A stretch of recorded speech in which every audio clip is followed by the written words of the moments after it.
Shalom, Horas, Bapak, Ibu, dan saudara-saudari yang terkasih di dalam nama Tuhan Yesus Kristus. Sebelum kita memulai kegiatan kita sepanjang satu hari ini, ada baiknya terlebih dahulu kita akan disapa firman Tuhan. Kita bersatu dalam doa. Padamu Tuhan dan Allah kami persembahkan hidup kami. Darimu jiwa raga kami. Boleh kami hidup dan sehat pada hari ini.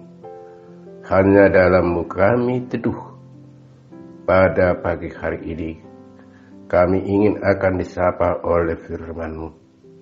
Berfirmanlah Tuhan, kami jemaat-Mu sudah siap menyambut firman-Mu. Di dalam nama Tuhan Yesus Kristus, kami berdoa. Amin. Bapak, Ibu, dan saudara-saudari yang terkasih firman Tuhan, renungan yang ditetapkan Sabtu tanggal 30 Juli 2022 ditulis dalam kitab Mazmur pasal 78 ayat 3 sampai ayat 4. Demikian pembacaan firman Tuhan. Yang telah kami dengar dan kami ketahui, dan yang diceritakan kepada kami oleh nenek moyang kami tidak hendak sembunyikan kepada anak-anak mereka. Tetapi kami akan ceritakan kepada angkatan yang kemudian puji-pujian kepada Tuhan dan kekuatannya dan perbuatan-perbuatan ajaib yang telah dilakukannya.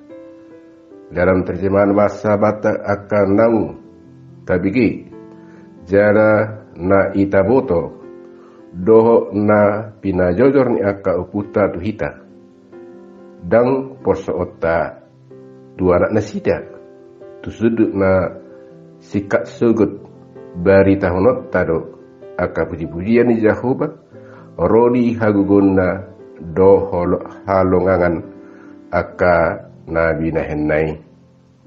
Demikian pembacaan firman Tuhan.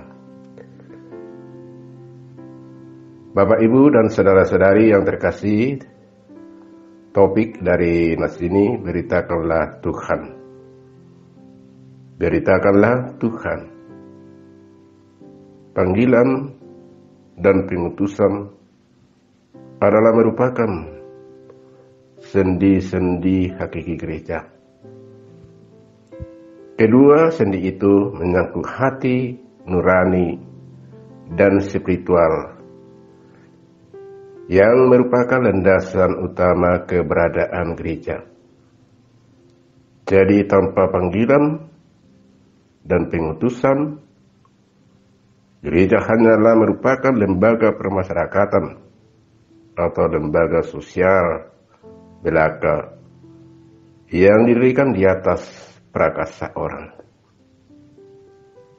Kekuatan gereja terletak pada panggilan dan pengutusannya yang bersumber dari Yesus kepada gereja itu sendiri. Panggilan dan pengutusan pertama-tama pada orang per orang. Hal itu dapat kita lihat pada diri Daud. Apa yang dialami Daud pada waktu menerima dan melaksanakan tugas panggilan dan pengutusan adalah merupakan kancah perjuangannya yang berat. Jauh sebelum Daud berkuasa atas orang banyak, ia hanya berkuasa atas beberapa ekor domba. Namun dalam Mazmur 78 Asaf menulis bahwa Tuhan memanfaatkan waktu Daud ketika masih mengembalakan untuk mengembangkan berbagai kemampuan yang diperlukan untuk memerintah sebagai seorang raja.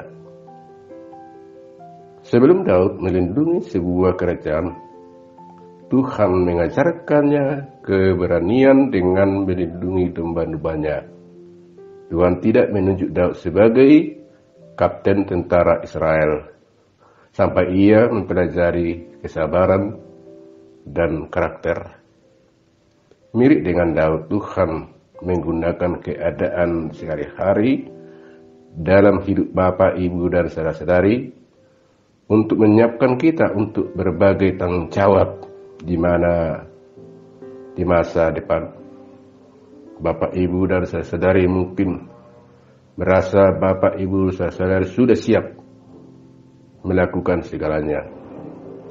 Namun kita tidak dapat benar-benar berhasil dalam hidup tanpa karakter dan integritas. Tugas panggilan gereja di semua tempat dan di segala zaman tidak pernah berubah. Sebab tugas panggilan itu adalah kesetiaan setiap orang percaya kepada Tuhan yang tetap sama, baik kemarin maupun hari ini sampai selama-lamanya. Namun tugas panggilan itu harus tetap dipahami secara baru di tengah keadaan dunia dan masyarakat yang selalu berubah.